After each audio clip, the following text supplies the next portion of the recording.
Welcome back to Deb's True Crime Notebook, where we read the documents for you so you don't have to. We do have breaking news, an update on the missing girl Asha Degree. If you recall, she's been missing since the year 2000, and there have been recent updates. So we have a new update for you. Let's get into it. Law enforcement officials were conducting a search at a property in Lincoln County, North Carolina, near Cherryville, as part of an investigation into Asha Degree's disappearance. On Friday, April 4th, several officers were present at the site at Old Northbrook Consolidated School, also referred to as Northbrook 1, which is located on North Carolina 182 and Highway 274. According to law enforcement, the activity at this location is linked to the Asha Degree case. The Cleveland County Sheriff's Office announced on Friday morning that it was collaborating with the Lincoln County Sheriff's Office, the FBI, and state investigators to search several buildings at a location near the intersection of North Carolina 182 and North Carolina 274. The Sheriff's Office clarified that the owner of the property being searched was not connected to the ongoing investigation regarding Degree. Reportedly, the property owner consented to law enforcement searching multiple structures on the site. At least 3 buildings seem to be present on the property. Each one appears to be in disrepair. The reason for the authorities' search on Friday was not immediately disclosed. Cleveland County Sheriff Alan Norman stated that no further information about the nature or the outcome of the search will be released at this time. According to Lincoln County property records, Roy and Connie Dedman bought the property in 1991 before selling it in 2004. The buildings were no longer in use as schools by that point. A few years before buying Northbrook 1, the Dedmans bought Northbrook 3 from the Lincoln County Board of Education in the 1980s and turned it into a rest home. That rest home was searched in 2024. Degree went missing at the age of 9 on February 14, 2000. Led by the Cleveland County Sheriff's Office, the investigation into her disappearance has continued for 25 years and is ramped up in recent months. Friday's activity comes after 2 recent series of search warrants revealed new details in the case. Just weeks ago, investigators confiscated cell phones from family members believed by authorities to have a connection to Degree's case.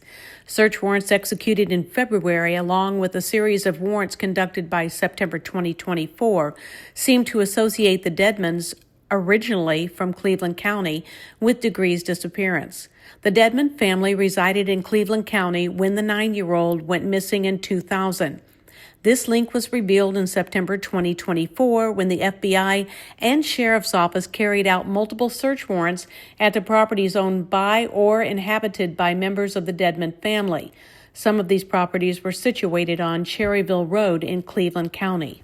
September court documents revealed for the first time that investigators believed Degree was actually killed and that her body was concealed. Investigators think the Dedmans may have played a role in Degree's possible homicide. The September 2024 search warrants name members of the Dedman family, including Roy Dedman, his wife Connie Dedman, and their 3 daughters, Annalee Dedman Ramirez, Lizzie Foster, and Sarah Capel. The search warrants were requested after DNA samples linked Degree with Roy Dedman's daughter, Annalee Dedman Ramirez, and a man named Russell Underhill. According to the documents, Underhill does not appear to be related to the family, but he was associated with them. Dedman Ramirez was approximately 13 years old when Degree went missing. According to officials, while Dedman Ramirez's DNA has reportedly been found among the evidence, investigators are currently focusing on her father and 2 sisters through new search warrants issued in February of 2025. On February 13, 2025, the Cleveland County Sheriff's Office announced that it had probable cause to believe that cell phones owned by Roy Dedman and his 2 daughters, Lizzie Foster, formerly Lizzie Dedman, and Sarah Capel, formerly Sarah Dedman, may hold evidence that could identify and link victims, suspects, and potential witnesses to the crimes and felonies of obstruction of justice. Probable cause is necessary for the approval of a search warrant request. As of this writing, it appears that neither of the 2 women nor their father has been arrested or charged with any related crimes. Court documents from 2024 and now 2025 indicate that investigators suspect Roy Dedman's daughter played a role in Degree's disappearance in 2000. Given that Foster and Capel were only 15 and 16 years old at that time, respectively, authorities believe that adult assistance from the parents would have been essential in carrying out or hiding the crime. According to the sheriff's office, Roy and Connie Dedman were named as suspects in Degree's case in 2024. On February 13, 2025, search warrants led to the seizure of cell phones belonging to Roy Dedman, Foster, and Capel. These warrants uncovered new information related to the case that had come to light before the phones were taken. At the time Degree went missing in 2000, Foster, who was then known as Lizzie Dedman, was just 16 years old, while her sister Sarah Capel, then known as Sarah Dedman, was only 15. A week following the law enforcement search of the Dedman properties in September 2024, a man approached the sheriff's office to speak with investigators. He mentioned that he occasionally attended bars and house parties with the three Dedman sisters during the mid-2000s. The man recounted to officers an incident from a house party he attended with Foster and Capel. He observed that Foster appeared visibly upset and intoxicated. At one point, Foster allegedly stated, quote, "I killed Asha Degree." The man reported that Capel reacted firmly, instructing Foster to shut the F up. He noted that Capel's stern demeanor surprised him, as she was typically calm and friendly. Later, he assured investigators of his certainty regarding his recollections, affirming he was 100% positive about those moments. Subsequently, based on information he provided, the man underwent a polygraph test. While results from such a test are not admissible in North Carolina, officials indicated that he passed. Lizzie Foster was approached by investigators on February 10th and requested to undergo a polygraph test related to the case. During the lie detector examination, Foster was questioned about whether she was withholding information and was deemed deceptive.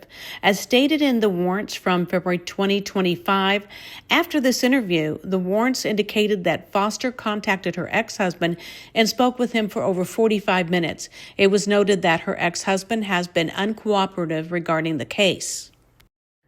Before seizing cell phones last week, law enforcement got a search warrant for Foster's iCloud account in October 2024. They reviewed several iMessages and included conversations of interest in the February search warrants. The details in the search warrants focus particularly on Foster's conversation with Capel, sister Dedman Ramirez, and Foster's ex-husband. In the message to her sister, Capel sent on September 12, 2024, Foster said she spoke to the family lawyer and said, "The theory is I did it. Accident. Covered it up." Just a little over a year after Degree vanished, her backpack was found in Burke County, located over 30 miles from the last known sighting of her. According to court documents from 2024, her belongings were discovered wrapped in two sealed black plastic garbage bags along Highway 18 near Morganton. Two items from the backpack yielded evidentiary results connecting DNA to Annalee Dedman Ramirez and a man named Russell Underhill. The backpack included some clothing and a book, which investigators confirmed did not belong to Asha Degree. According to the documents, a DNA sample from a hair strand found on a shirt in the backpack seems to match Dedman Ramirez's DNA. New DNA technology likely led to this breakthrough after 24 years. And now you're up to date on the Asha Degree case. We'll bring more information to you as we receive it. Thanks for tuning in. We'll see you next time on Deb's True Crime Notebook. Don't forget to like, subscribe, ring the bell for all notifications, follow the channel, share with your friends and in some groups, and leave us a comment. What do you think happened in the Asha Degree case? Why would a little girl 9 years old go out into the pouring cold rain in the dark and walk alone along a highway? It really puzzles me, so I'd love to hear your opinion.